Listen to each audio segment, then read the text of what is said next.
എല്ലാ കൂട്ടുകാർക്കും നമ്മുടെ പുതിയ വീഡിയോയിലോട്ട് സ്വാഗതം. അപ്പോൾ ഇന്നത്തെ നമ്മുടെ റെസിപ്പി ഗോതമ്പ് പൊടി വെച്ചിട്ട് വളരെ സിമ്പിളായിട്ട് നമുക്ക് ചെയ്തെടുക്കാൻ പറ്റിയ നല്ലൊരു 4 മണി പലഹാരത്തിൻ്റെ റെസിപ്പിയാണ് കേട്ടോ.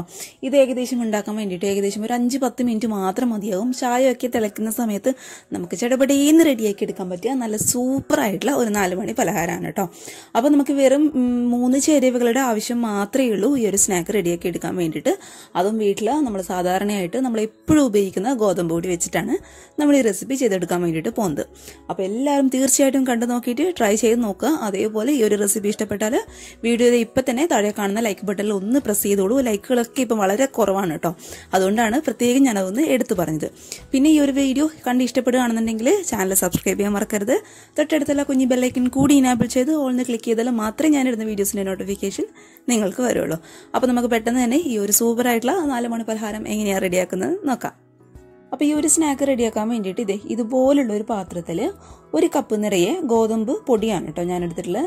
അതിപ്പോൾ നിങ്ങൾ പാക്കറ്റ് പൊടിയാണ്, അല്ലാന്നുണ്ടെങ്കിൽ മില്ലിൽ നിന്ന് പൊടിച്ചിട്ട് ഉപയോഗിക്കുന്ന പൊടിയാണ്, എന്തായാലും കുഴപ്പമില്ല. അപ്പോൾ 1 കപ്പ് നിറയെ ഗോതമ്പ് പൊടി നമുക്ക് ഈ ഒരു പാത്രത്തിലോട്ട് അങ്ങോട്ട് മുഴുവനായിട്ടും ഇട്ട് കൊടുക്കാം.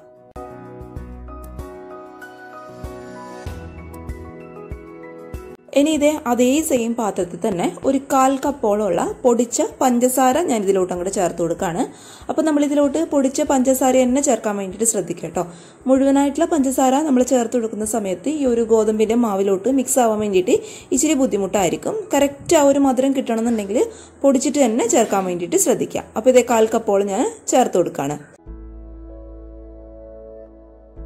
ഇനി ഇതിലോട്ട് 1/2 കപ്പോളമുള്ള തേങ്ങയും കൂടി ഞാൻ ചേർത്ത് കൊടുക്കുന്നുണ്ട്.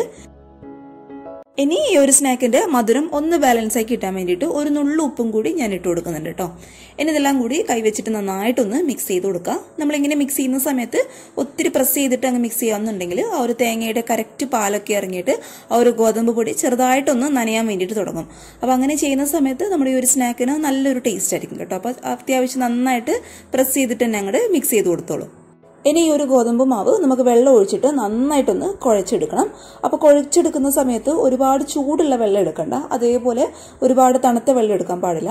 നമ്മൾ ഇളം ചൂടുള്ള വെള്ളം ഒഴിച്ചിട്ട് നമ്മൾ ഈ ഒരു ഗോതമ്പ് മാവ് കുഴച്ചെടുക്കണം കേട്ടോ. അപ്പോൾ അങ്ങനെ കുഴച്ചെടുക്കുന്ന സമയത്ത് നമ്മുടെ ഈ ഒരു മാവ് നന്നായിട്ട് സോഫ്റ്റ് ആയിട്ട് മാറുകയും ചെയ്യും. നമ്മൾ ഈ ഒരു സ്നാക്ക് റെഡിയാക്കി കഴിയുന്ന സമയത്ത് ഉള്ളിലൊക്കെ നല്ല സോഫ്റ്റ് ആയിരിക്കും കേട്ടോ. അപ്പോൾ അതിന് വേണ്ടിയിട്ട് ഇളം ചൂടുള്ള വെള്ളം ഉപയോഗിച്ചിട്ട് നന്നായിട്ടൊന്ന് കുഴച്ചെടുത്തോളൂ. അപ്പോൾ ഞാൻ കുഴച്ചെടുക്കുന്ന സമയത്ത് ഇച്ചിരി വെള്ളം ഒന്ന് കൂടിപ്പോയിട്ടുണ്ട്. അതുകൊണ്ട് 1 ടേബിൾ സ്പൂണോളം ഗോതമ്പ് പൊടി ഇട്ടിട്ട് ഇത് നന്നായിട്ടൊന്ന് കുഴച്ചെടുക്കുകയാണ്. പിന്നെ നമ്മളിത് കുഴച്ചെടുക്കുന്ന സമയത്ത് കയ്യിൽ ഒട്ടിപ്പിടിക്കുന്നു അങ്ങനെ എന്തെങ്കിലും പ്രശ്നം ഉണ്ടെന്നുണ്ടെങ്കിൽ കുറച്ച് വെളിച്ചെണ്ണ കയ്യിലൊന്ന് തടവി കൊടുത്തതിന് ശേഷം നന്നായിട്ട് നല്ല സോഫ്റ്റായിട്ട് അങ്ങ് കുഴച്ചെടുക്കുക. അപ്പോൾ ഗോതമ്പ് മാവൊക്കെ ഞാൻ നന്നായിട്ട് കുഴച്ചെടുത്തിട്ടുണ്ട്. നമ്മൾ കയ്യിൽ വെച്ചിട്ട് ഇങ്ങനെ ഉരുട്ടുന്ന സമയത്ത് കറക്റ്റായിട്ട് ഉരുട്ടാനായിട്ട് കിട്ടണം കേട്ടോ. ഇച്ചിരി ലൂസായിട്ട് തന്നെയാണ് നമ്മൾ ഈ മാവ് കുഴച്ചെടുക്കേണ്ടത്. ഒരുപാട് ഹാർഡായി പോയി കഴിഞ്ഞാൽ നമ്മുടെ ഈ ഒരു സ്നാക്ക് റെഡിയാക്കി എടുക്കുന്ന സമയത്ത് ഉള്ളിൽ ഒരുപാട് ഹാർഡായി പോകും. അതുകൊണ്ട് ഇച്ചിരി സോഫ്റ്റോട് കൂടി തന്നെയാണ് ഇത് കുഴച്ചെടുക്കേണ്ടത്.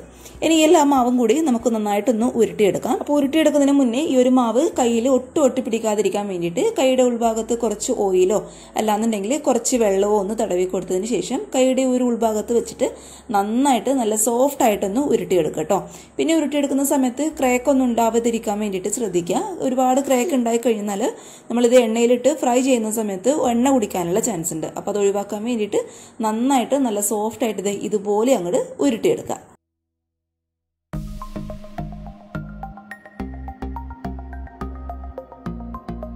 ഇനി ഇതേ ഒരു പാനിൽ എണ്ണ നന്നായിട്ടൊന്ന് ചൂടാവുന്ന സമയത്ത് നമുക്ക് ഓരോന്നായിട്ട് ഇതിലോട്ട് അങ്ങോട്ട് ഇട്ട് ഫ്രൈ ചെയ്തെടുക്കാം. പിന്നെ ഫ്രൈ ചെയ്തെടുക്കുന്ന സമയത്ത് തീ എന്ന് പറയുന്നത് ഒരുപാട് അങ്ങ് ഹൈ ഫ്ലെയിമിൽ ഇടാൻ പാടില്ല. ഒരു ലോ ടു മീഡിയം ഫ്ലെയിമിൽ വെച്ചിട്ട് സാധാരണ അങ്ങോട്ട് ഫ്രൈ ചെയ്ത് എടുത്താൽ മതി കേട്ടോ. ഒരുപാട് ഹൈ ഫ്ലെയിമിൽ ഇടുന്ന സമയത്ത് നമ്മുടെ പുറം ഭാഗം അങ്ങ് പെട്ടെന്ന് അങ്ങ് കരിഞ്ഞു പോവുകയും ചെയ്യും. എന്നാൽ ഗോതമ്പ് പൊടി ആയതുകൊണ്ട് ഉള്ളൊട്ടും വെന്തിട്ടും ഉണ്ടാവില്ല. അതുകൊണ്ട് ആ ഒരു കാര്യം പ്രത്യേകം ഒന്ന് ശ്രദ്ധിച്ചേക്കണേ.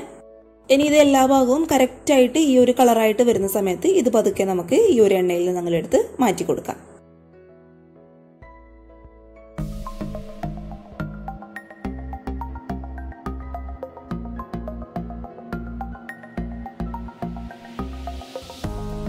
അപ്പോഴിതേ ഇത് മുഴുവനായിട്ടും ഞാനിവിടെ ഫ്രൈ ചെയ്തെടുത്തിട്ടുണ്ട്. പുറമെ ചെറുതായിട്ടൊന്ന് ക്രിസ്പിയും ഉള്ളിൽ നല്ല സോഫ്റ്റും ആയിട്ടുള്ള ഒരു സൂപ്പറായിട്ടുള്ള 4 മണി പലഹാരം തന്നെയാണ് കേട്ടോ. നമുക്ക് സ്കൂളൊക്കെ വിട്ട് വരുന്ന കുഞ്ഞുങ്ങൾക്ക് വളരെ സിമ്പിളായിട്ട് റെഡിയാക്കി കൊടുക്കാൻ പറ്റിയ നല്ലൊരു 4 മണി പലഹാരം തന്നെയാണ്. മാത്രമല്ല ഇത് വീട്ടിൽ നമുക്ക് എപ്പോഴും ഉണ്ടാകുന്ന സാധനങ്ങൾ വെച്ചിട്ടാണ് നമ്മളിത് റെഡിയാക്കി എടുത്തിട്ടുള്ളത്. അപ്പോൾ തീർച്ചയായിട്ടും എല്ലാവരും ഒന്ന് ട്രൈ ചെയ്ത് നോക്കിയിട്ട് നിങ്ങളുടെ നല്ല അഭിപ്രായങ്ങൾ കമൻറ്റ് ബോക്സിൽ വന്നറിയിക്കുക.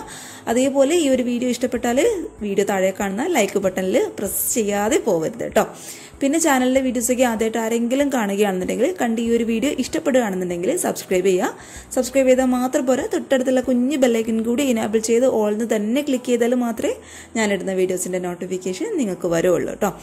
പിന്നെ ഈ ഒരു വീഡിയോ ഇഷ്ടപ്പെട്ടെന്ന് തോന്നിക്കഴിഞ്ഞാൽ നിങ്ങളുടെ ഫാമിലിയും ഫ്രണ്ട്സൊക്കെ ആയിട്ട് വീഡിയോ ഒന്ന് ഷെയർ ചെയ്ത് കൊടുത്തിട്ട് സപ്പോർട്ട് ചെയ്യാം. പിന്നെ എൻ്റെ ഫേസ്ബുക്ക് പേജും പറ്റുകയാണെന്നുണ്ടെങ്കിൽ ഇൻസ്റ്റഗ്രാമൊക്കെ ഒന്ന് ഫോളോ ചെയ്യുക. എല്ലാത്തിൻ്റെയും ID താഴെ ഡിസ്ക്രിപ്ഷൻ ബോക്സിൽ ഞാൻ കൊടുക്കാം. കൂടാതെ നിങ്ങൾ ട്രൈ ചെയ്തിട്ടുള്ള ഫോട്ടോസ് എനിക്ക് ഇമെയിലായിട്ടോ അല്ലാന്നുണ്ടെങ്കിൽ ഫേസ്ബുക്ക് വഴിയോ ഇൻസ്റ്റഗ്രാം വഴിയോ പറ്റുകയാണെന്നെങ്കിൽ ഫോട്ടോസൊക്കെ ഒന്ന് അയച്ചു തരിക. അപ്പോൾ നാളെ ഒരു നല്ല വീഡിയോ ആയിട്ട് കാണും വരെ thank you for watching Simnas food world. By.